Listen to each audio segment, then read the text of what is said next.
mga kapatid.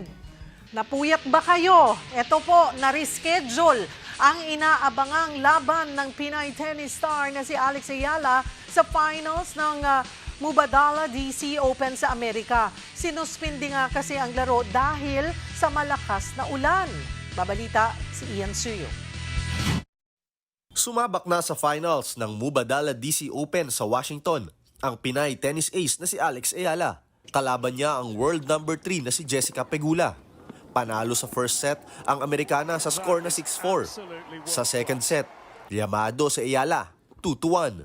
Umulan nga lang ng malakas kaya't sinuspinde ang laro. Itutuloy ang laban mamayang hating gabi, oras sa Pilipinas. Matatanda ang nakapasok sa final si Ayala matapos pataubin ang 4-time Grand Slam champion na si Naomi Osaka.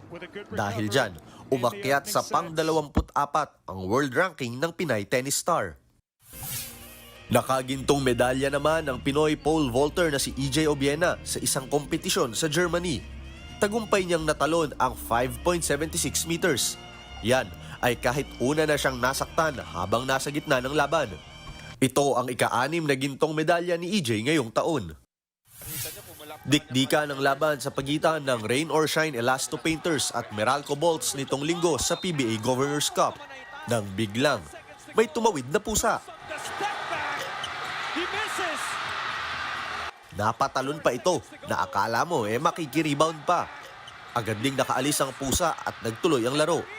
Sa huli, wagi ang Ross 85-83. Nanguna sa larong yan si Aaron Fuller na nakakuha ng 25 points and 13 rebounds. Sa Manila Clasico naman, panalo ang Magnolia kontra Ginebra sa score na 88-73. Top scorer si Xavier Lucero na kumamada ng 24 puntos at 10 rebounds. Tabla na ngayon sa 2-3 ang standings ng Magnolia at Ginebra. Kapatid, para sa 1PH, Ian Suyu, News 5.